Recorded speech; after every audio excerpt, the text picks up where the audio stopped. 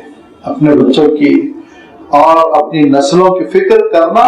ارشاد فرمایا سورۃ طور میں آپ جا کر دیکھیں کہ اللہ تعالیٰ ارشاد فرماتا ہے کہ اہل جنت جنت میں جانے کے بعد آپس میں کہیں گے وَكُنَّا إِنَّا كُنَّا قَوْلُ فِي أَهْلِنَا مُشْفِقِينَ, ہم گھبرائے رہتے تھے, غفلت کی نیند نہیں سوتے تھے, بے فکری کے ساتھ زندگی نہیں بسر کرتے تھے. ہم کو فکر ہوتی تھی. اپنے بچوں کی فکر کرنا, کہاں جا رہے ہیں وہ, کون سی صحبتوں میں رہ رہے ہیں, کیا ان کا عقیدہ بن رہا ہے, کیا ان کی فکر بن رہی ہے. ایک صاحب تو اس وقت چونکے جبکہ وہ رکشے پر اپنی بیٹی کے ساتھ جا رہے تھے, بیچ میں ایک مندر آیا تو ان کی صاحبزادی نے مندر کو نمستے کیا تو کہا وہ معاملہ اتنی دور پہنچ گیا. اب تک وہ بے خبر تھے, لیکن وہ صاحب تنہا نہیں ہے, منفرد نہیں ہے. 20 اور مثالیں ہیں جب گھر میں بڑا حادثہ ہوتا ہے تب بولتے ہو یہاں بگڑ گیا معاملہ, اب تک ہم سمجھے ہی نہیں, ہمارا بچہ تو بڑا نہیں ہے, کیا سمجھ رہے تھے.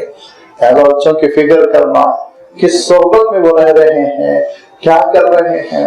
کون سا فرد ہے جو دعوت میں جاتا ہے تو اپنے بچوں کو گھروں میں چھوڑ کے آتا ہے. دیکھ لیجیے اپنے بچوں کو خوب تیار کرا کے دعوتوں میں لاتے ہیں, لیکن یہی معاملہ جب اللہ کے دین کا ہوتا ہے, کہاں بچوں کو لے کے ایسے مسجدوں میں جاتے ہیں, کہاں بچوں کو لے کے ایسی مسجدوں میں جاتے ہیں اور دینی محفلوں میں جاتے ہیں. اس وقت بچوں کا کوئی شمار نہیں, ان کو سوتے پڑے رہنے دو, کیونکہ ان کو جہنم میں جانا ہے. یہ تمہاری محبت تقاضا کر رہی ہے, اولاد کی محبت یہ تقاضا کر رہی ہے کہ وہ پڑے رہیں, جنت کے راستے میں سست ہو جائیں. وہ وہاں چستی نہیں آتی, دنیا کے معاملات میں بڑی چستی آ جاتی ہے. ارشاد فرمایا کہ جو اہل جنت ہوں گے ان کا عالم یہ ہوگا کہ وہ دنیا میں بڑے متفکر رہیں گے, بہت متفکر, بے چین. مشفق کا لفظ ارشاد فرمایا, اشفق نہ منہا, قرآن پاک کی تعبیر ہے, گھبرایا ہوا ہونا, بے چین رہنا, اضطراب میں رہنا. یہ بے چینی اتنا کام آئے گی, اتنا کام آئے گی کہ ہلکے پھلکے حساب کے بعد ينقلب الى اہلہ مسرورا, اپنے انہی گھر والوں کے پاس بہت اطمینان کے ساتھ, فرحت مسرت کے ساتھ منتقل ہو جائیں گے. مسرور, خوش ہو کر منتقل ہو جائیں گے. اور خوش ہو کر منتقل بھی ہوں گے تو کیسے ہوں گے؟ ایسے ہوں گے کہ اللہ تعالیٰ ارشاد فرماتا ہے کہ اگر ماں باپ بڑے نیک, دیندار, فرما بردار, اللہ والے, اہل اللہ میں سے ہے, اور وہ جنت پہنچ گئے, اور جنت پہنچنے کے بعد معلوم یہ ہوا کہ ان کی جو ذریت ہے, ان کے جو خاندان والے, ان کے جو بچے ہیں, وہ اس گریڈ کے نہیں ہیں, جنت کے اس اعلیٰ مقام کے قابل نہیں ہیں. تو پھر وہ اللہ تعالیٰ کے دربار میں عرض کریں گے مولا جب بچے ساتھ نہیں ہیں تو مزہ کیا ہے, جب اولاد ہماری ساتھ نہیں ہے تو پھر جنت کا کیا مزہ. وَاتَّبَعَتْهُمْ ذُرِّيَّتُهُمْ بِإِيمَانٍ وَاتَّبَعَتْهُمْ ذُرِّيَّتُهُمْ بِإِيمَانٍ فَأَلْحَقْنَا بِهِمْ ذُرِّيَّتَهُمْ وَمَا أَلَتْنَا مِنْ عَمَلِهِمْ مِنْ شَيْءٍ. فرمایا پھر ہم ان کی ذریت کو, ان کے بال بچوں کو بھی اونچے گریڈ میں لے کر آ جائیں گے, اونچے مقام پر لے کر آ جائیں گے, اور اجر میں, ماں باپ کے اجر میں ذرہ برابر کمی نہیں کی جائے گی. ان کے اجر میں کمی نہیں کی جائے گی، ان کے اجر میں اضافہ کر دیا جائے گا ماں باپ کی نیکیوں کی وجہ سے۔ یہ ہے کیفیت وَيَنقَلِبُ إِلَىٰ أَهْلِهِ مَسْرُورًا، وہ بہت خوشی کے ساتھ اپنے گھر والوں کی طرف لوٹیں گے، جنت میں اپنے گھر والوں کے ساتھ رہیں گے۔ لیکن اس کے برخلاف وَأَمَّا مَنْ أُوتِيَ كِتَابَهُ وَرَاءَ ظَهْرِهِ، جس کے پس پشت سے نام اعمال دیا جائے گا پیچھے سے، اور جیسے کہ میں نے عرض کیا بائیں ہاتھ کی طرف آئے گا، فَسَوْفَ يَدْعُو ثُبُورًا، ثبور کہتے ہیں ہلاکت کو، گھاٹے کو، نقصان کو۔ فَسَوْفَ يَدْعُو ثُبُورًا، وہ موت کو پکارے گا، نقصان کا اعلان کرے گا، واویلا مچائے گا، شور، مر گیا میں مر گیا، تباہ ہو گیا میں تباہ ہو گیا۔ اللہ تعالیٰ ارشاد فرماتا پکارو جتنا پکارنا ہے، تمہارے پکارنا دنیا میں کبھی کبھی چیخو پکار کی وجہ سے ذرا رہ کر گزرنے والے رہگیر رک جاتے ہیں، مدد کرنے لگتے ہیں، آخرت میں کچھ نہیں ہوگا۔ ارشاد فرمایا وَيَصْلَىٰ سَعِيرًا، جہنم میں داخل ہونا پڑے گا، کیونکہ إِنَّهُ كَانَ فِي أَهْلِهِ مَسْرُورًا، وہ دنیا کی زندگی میں مگن تھا، اپنے بال بچوں کے ساتھ مگن تھا، اپنے دوست احباب کے ساتھ مگن تھا، خوش تھا، بس کھاؤ پیو زندگی بسر کرو، چلتا ہے دنیا سے، بچے انجوائے کر رہے ہیں، نہیں روکنا چاہیے، انٹرفیئر نہیں ہونا چاہیے، آج کل آزادی کا زمانہ ہے، ان کی رائے کا بھی احترام ہونا چاہیے، تو وہ چلے جائیں جہنم، وہ تباہ ہو جائے، وہ برباد ہو جائے۔ ذرا سوچئے یہی ان کی رائے کا احترام ہونا چاہیے۔ اسکول کے ایڈمیشن کے وقت کیوں نہیں ہے؟ جب اسکول جانے کے لیے وہ روتا ہے اس وقت تو گردن پکڑ کر آپ سواری پہ بٹھاتے ہیں، اسکول تو جانا ہے تم کو، کیوں؟ وہاں یہ سمجھتے ہیں نا فیوچر ریلیٹڈ ہے، اس کا مستقبل وابستہ ہے، اس کو جانا ہے۔ آخرت کا ایمان کمزور ہے نا، جنت جہنم پر ایمان کمزور ہے، ورنہ جنت جہنم کے لیے بھی ویسے ہی پکڑ پکڑ کر مسجد لاتے، نماز کی تربیت کرتے، دینداری کے سانچے پہ ڈالتے۔ إِنَّهُ كَانَ فِي أَهْلِهِ مَسْرُورًا إِنَّهُ ظَنَّ أَن لَّن يَحُورَ، وہ سمجھتا تھا کہ اس کو لوٹنا ہی نہیں ہے، لن يحور، لوٹ کر نہیں آنا ہے، اللہ کے دربار میں نہیں پہنچنا ہے۔ وہ یہ سمجھتا تھا بس دنیا میں ہی ہے، موت آ گئی، قصہ ختم، آخرت کا یقین ہی نہیں تھا۔ تو فرمایا یہ آخرت کے یقین سے عاری ہو کر زندگی بسر کرنا، دنیا کی زندگی پر مسرور اور مطمئن ہو کر زندگی بسر کرنا، اس کو قیامت کے دن تباہی اور بربادی کی طرف لے جائے گا۔ إِنَّهُ ظَنَّ أَن لَّن يَحُورَ، یحور کے معنی جیسے میں نے عرض کیا لوٹنے کو کہتے ہیں۔ اللہ کے رسول صلی اللہ علیہ وسلم سفر پر روانہ ہوتے کہ دعا کرتے تھے اور یہ ارشاد فرماتے تھے کہ اللہم انی اعوذ بک من الحور بعد الکور، اللہ ایسا لوٹنا نہ ہو کہ ایمان سے محرومی ہو گئی، اللہ نہ کرے، ایسا لوٹنا نہ ہو۔ امت کو دعا سکھائی نا آپ صلی اللہ علیہ وسلم نے کہ ایسا سفر کا اختتام نہ ہو، ریٹرن آئے تو یہ نہ ہو کہ خاندان لٹ گیا ہو، اللہ نہ کرے، سامان لٹ گیا ہو۔ تو اللہم انی اعوذ بک من الحور، اے اللہ میں ایسے لوٹنے سے پناہ مانگتا ہوں بادل کو کہ مل جانے کے بعد محروم کر دیا جائے، ہدایت ہو، سامان ہو، خوشی ہو، ساری چیزیں اس میں آ جاتی ہے۔ تو یہ فرمایا کہ جو لوٹنے پر یقین نہیں کرتا ہے نا اسی کے لیے مصیبت ہے۔ بلا لوٹ کے ہر حال میں جانا ہے، یاد رکھو بلا ضرور جانا ہے، ہر حال میں لوٹ کر جانا ہے۔ ان ربہ کان بہ بصیرا، تمہارا رب دیکھ رہا ہے تم کیا کر رہے ہو، تمہارے سارے نام اعمال مولا کی نگاہوں میں ہے۔ اب ذرا سوچ لو اس کے دربار میں پہنچو گے تو کیا حشر ہوگا تمہارا، کیسی شرمندگی اٹھانی پڑے گی۔ لوٹ کر جانا ہے، اللہ تعالیٰ کے دربار میں کھڑے ہو کر جواب دہی کے مرحلے سے گزرنا ہے، اور اس کے لیے اللہ تعالیٰ نے ایک لطیف انداز میں ارشاد فرمایا انک کادح الی ربک کدحا، اور اس کی تفسیر ہے، دیکھیں وضاحت، اس کو اور پھیلا دیا گیا بہت ہی خوبصورت انداز میں، قابل غور ہے۔